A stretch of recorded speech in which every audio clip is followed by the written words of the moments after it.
Welcome to season 3 of Raise the Anchor with your host, Melissa Burbridge.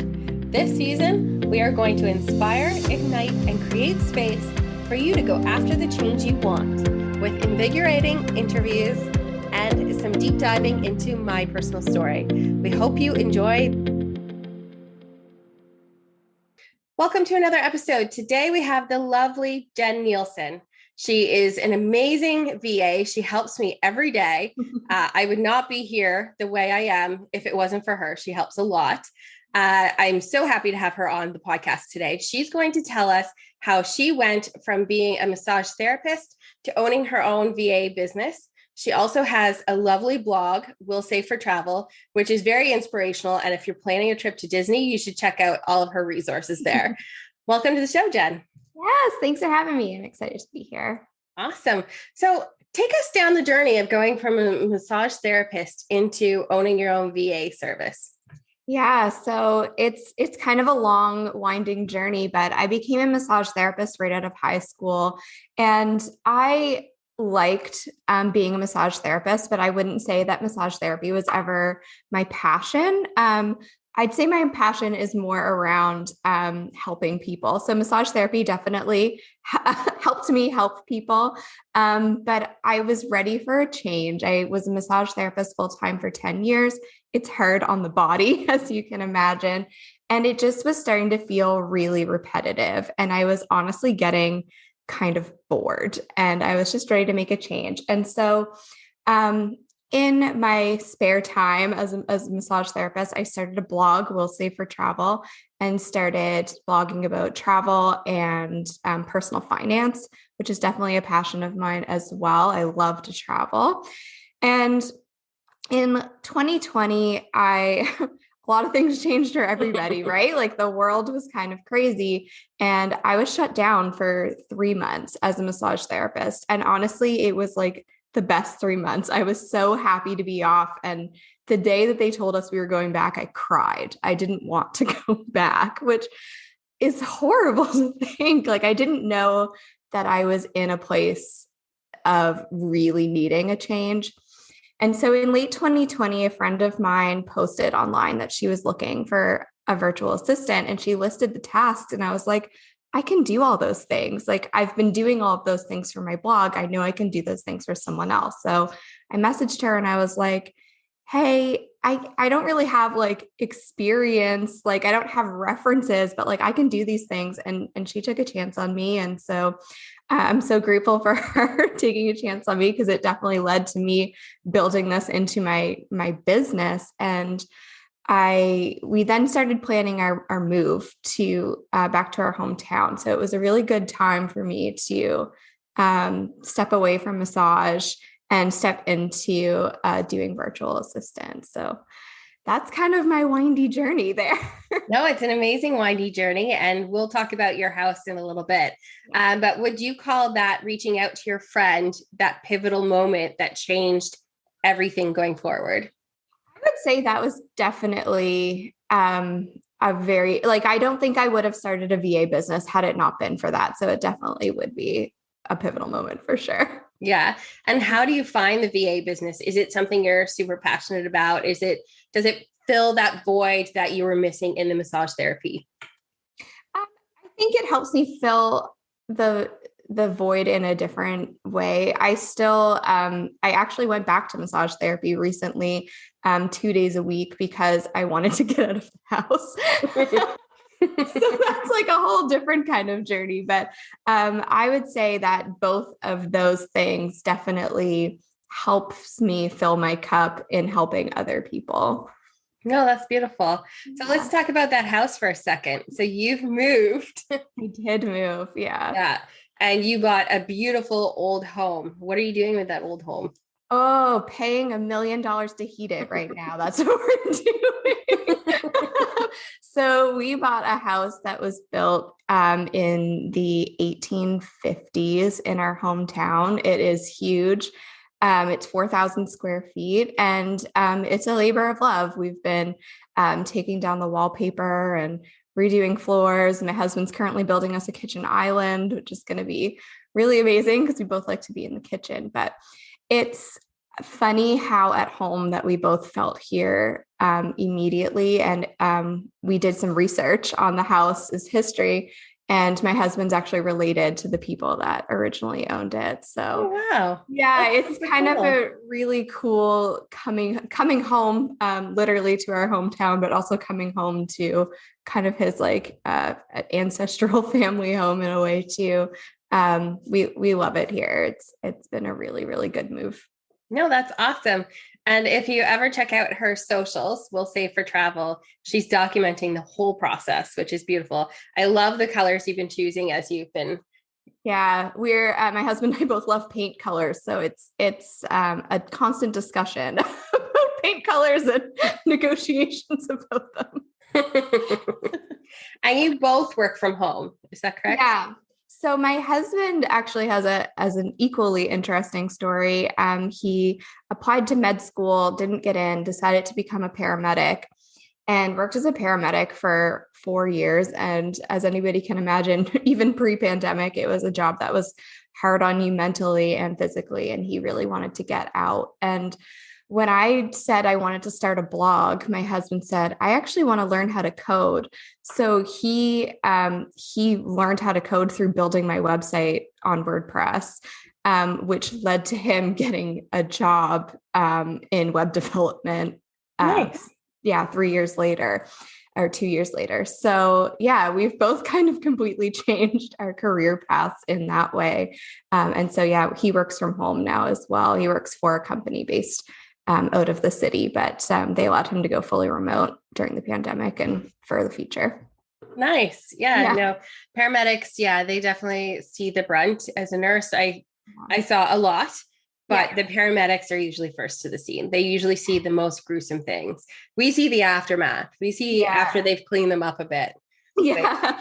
For him, it wasn't always the gruesome things. It was the treatment of the company and the constant driving around for coverage and the constant missing of lunch breaks and sitting in the hallway at the hospital while you're waiting to offload a patient. I commend paramedics because obviously we need them, but they need to be treated a lot better as well. They do. I think all of our healthcare needs to be treated a lot better. That's completely fair. Yeah. Yeah. Everybody in healthcare needs to be treated a lot better, completely better. Yeah. But I could ramble for days on that subject. So I'll bring us back to your business. Have there been any big issues or setbacks as you've come to become a full-time VA? I wouldn't say that I've had any like big issues. I've definitely had some like learning curves where people have like asked me to do things and I'm like, okay, I'm going to have to like brush up on this. But luckily I do have a husband who also works in the web world. So usually if I have any questions, I can go to him. But no, I wouldn't say that there's been any like huge setbacks in any way. Nice. What has been your biggest win for being out on your own?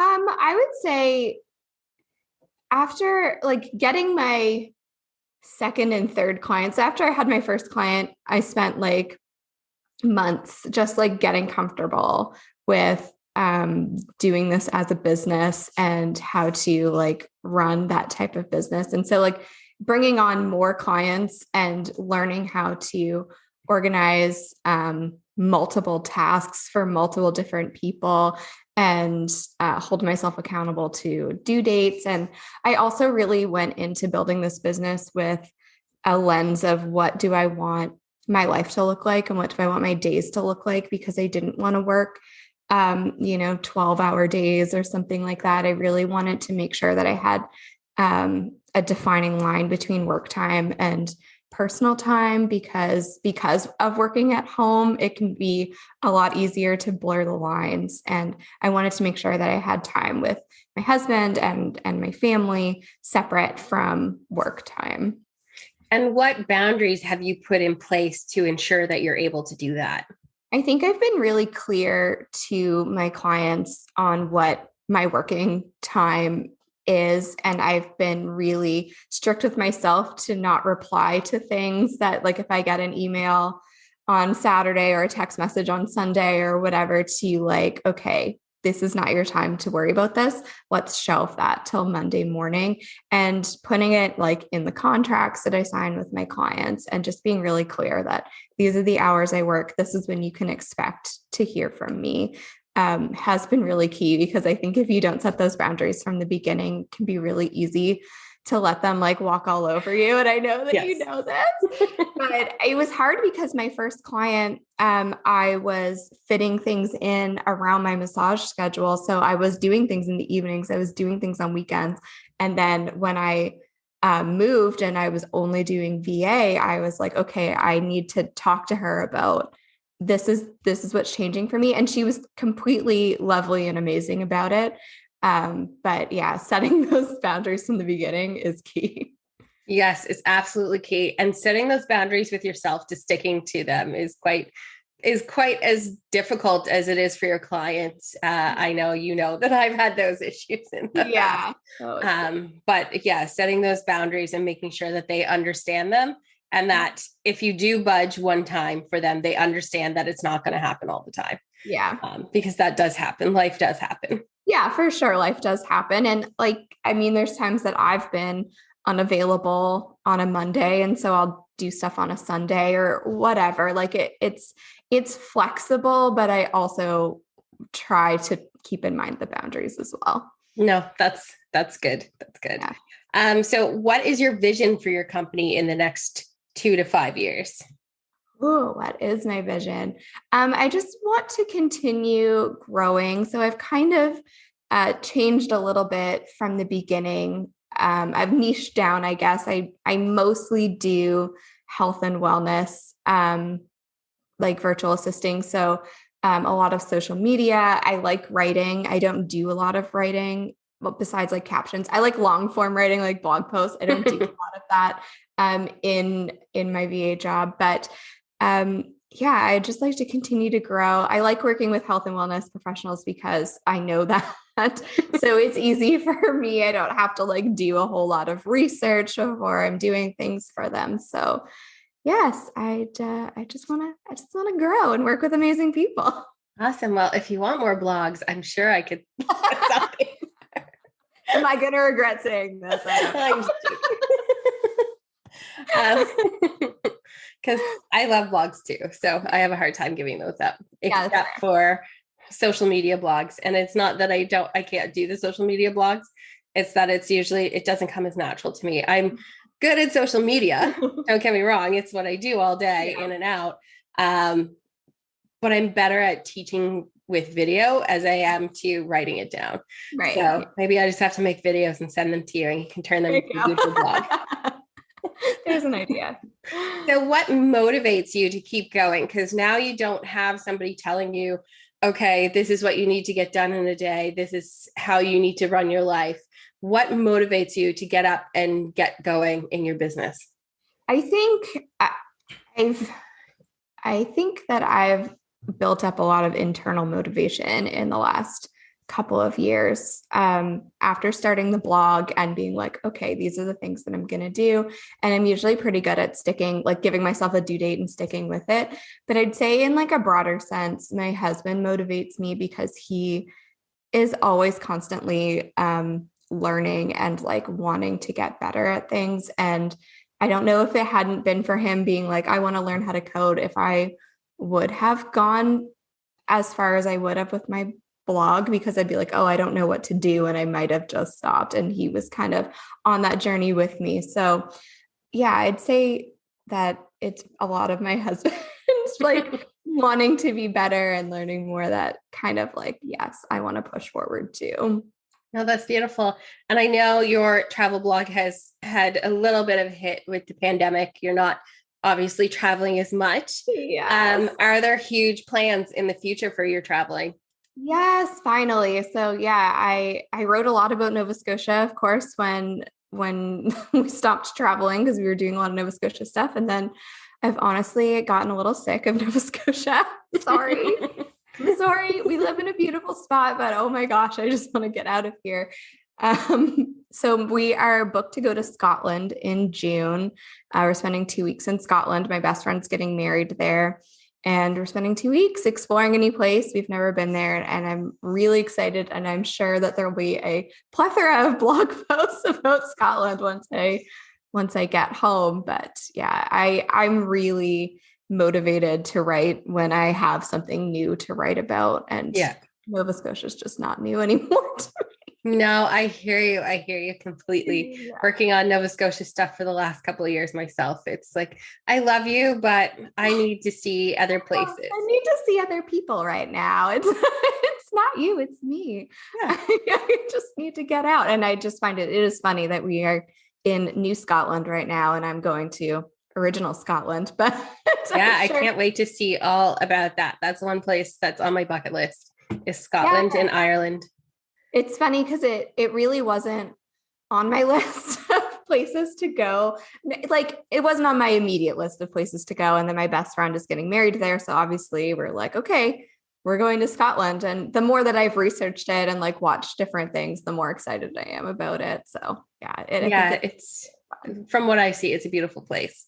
Definitely. And I know it has heritage from the UK, like London and stuff. Yeah. So I loved London. I just didn't love the price. We also loved London. We went to London on our honeymoon, and that was the last time we were in Europe was 7 years ago. So it's definitely way past time to go back. Yeah, absolutely. And how do you save for all of these trips? Like that's a thing in its own. Like that's a motivation to be able to travel, because that's one thing as entrepreneurs, we usually ditch our 9 to 5 because we want to change something in our life. But you were already doing this before you ditched your 9 to 5. Yeah. So I have a whole podcast episode about saving for travel. I will just plug that in there. But basically the secret for us is automatic transfers every payday. So my husband has a 9 to 5, I guess you'll call it. Like, he has a regular payday with a salary. So every one of his paydays, I also pay myself from my business bank account into our personal account. So that's our payday. And every payday we transfer money into our savings account for travel. And we've continued that every single payday forever. Like, it's been years that we've been doing it, and we did it all throughout the pandemic. So the money's just been kind of building in there for a little while. And we've also used some, like if we've gotten like a tax refund or that sort of thing, which hasn't happened as much after I was self-employed as a massage therapist before I was self-employed as a VA. So obviously paying taxes is part of that self-employed life. But if ever we've gotten a refund on anything, we've put it in there, and just kind of like, it's kind of been non-negotiable to us. And even if it's a small amount, it does add up over time. And that's kind of how we've been able to travel. And I can't wait to spend that money. So other than Scotland, are there any other big travel plans? There's nothing really planned right now. We are big Disney people, as you've said. A lot of my blog posts are about Disney. And so I really, really want to make it back there soon. I am a little nervous about the crowds there. I wouldn't, this pandemic's been so weird because I was really paranoid in the beginning, especially as a massage therapist and working one-on-one with people. And now I'm like, okay, like, I'm vaccinated, I'm boosted, we're going to wear masks, like, we're going to be as safe as possible, but I'm ready to get back out there. But at the same time, Florida is crazy, and I don't know if I'm ready for that yet. Yeah. But our friends just bought a house in Florida, so we'd like to make it down there to visit, at least visit with them if we're not going to go to the parks. But I would like to sneak in a park day or two. Yeah, sneak in. I am the crazy person that's supposed to go this summer, so we'll see. We'll see how the pandemic is. But yeah, we were planning to go to Disney in fall of 2021, and it was just like things were really uncertain. In like summer 2021 with traveling to the US, we just decided to not go. But I did go to Ontario in December of 2021. So it was nice to be on an airplane again. Yeah, I bet. And how was that different this time? It felt very normal to me, even though I was wearing a mask, but otherwise it just felt really normal. Uploading a vaccine thing to the WestJet app was like, whatever. It's just one little step that I really don't care about, but wearing a mask, fine, whatever. I'm good. Like, it was just so nice to be like on a plane. Yeah, no. Yeah, I can't wait for that feeling of getting on a plane again. Yeah, again, I could talk about travel all day because it's something I love. There's certain subjects I could talk about all day. Yeah, but what advice can you give to others wanting to go out on their own, doing their own business? Yeah, I guess you have to know your personal risk, right? Like, when I was starting my VA business, my husband had a salary job. And so we were able to take the risk of me starting out. But even like dabbling in it a little bit, on like taking on one client and doing some like evenings and weekends and getting the feel for like, is this something that you want to do, is really important, I think, because if you're going to hate doing it just as much as your 9 to 5, then what's the point of leaving that? Exactly. Because being an entrepreneur is not like all roses. For everybody. And I honestly pushed against being an entrepreneur for a long time. When I was in massage college, they were like, you should, start your own business, be your own boss. And I was like, no, thank you. Like, I don't want any part of that. And then I did it and I was like, oh, I like this. I don't like being told when to be at work and what days I can have off. So it took me a while to like wrap my brain around it. Cause I was like, no, I don't want the responsibility, but to me, the payoff is way better than the responsibility. Yeah, absolutely. But I do like your method of dabbling in it. I myself dabbled in it before I jumped in, because you're right. Once you're in it, you're in it. Yeah. Or you sink. Yeah. Like there's no like safety net there to help you. No. Yeah. So before I ask our last main question, how can our audience follow you or learn more from you? Yes. So lots of places. I have my blog, willsavefortravel.com. I also have Instagram, as everybody has Instagram now. At Will Save for Travel is my travel and personal finance. And then at Jenn, JENN .social VA is where I kind of put my VA business stuff. And then I also have a podcast called the Travel Mug Podcast with my friend Megan. And we talk about travel and all of the things that go with it. So that's really fun. So that's travelmugpodcast.com and at Travel Mug Podcast on Instagram. And we will link the episode where she talks about saving for travel in the description for this. And if I don't do it, I'm pretty sure Jenn will make sure it's in there. I'll find it. You'll find it. So our last question is, who inspires you? So this might seem a little bit out of left field, but Walt Disney is, I have loved Walt Disney for my entire life. I love that man, and he makes me really hearing his voice makes me really emotional. And it's really funny because, obviously I've never met him. He died long before I was born.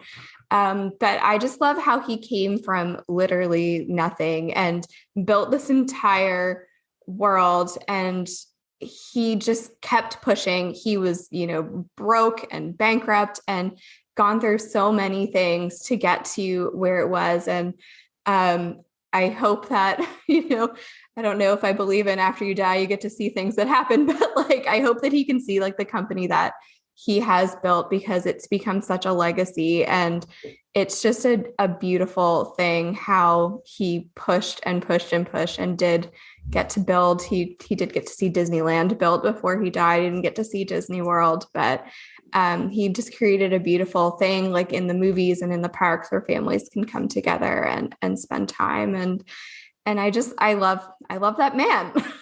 Yeah, no, it's not surprising with how much I know you love Disney. Yeah. But he is truly inspiring. He kept dreaming of a place where people could go to the happiest place on earth. Yeah. And he definitely created that. Yeah, he did. And he created technology to be able to have these movies, and, animation was really not a thing. He was really a pioneer in animated movies, and especially animated full-length feature movies. So it's a beautiful thing. And it's also a beautiful friendship with his brother, Roy, who was kind of the more grounded person, whereas Walt was kind of up in the clouds. But yeah, I just love that man.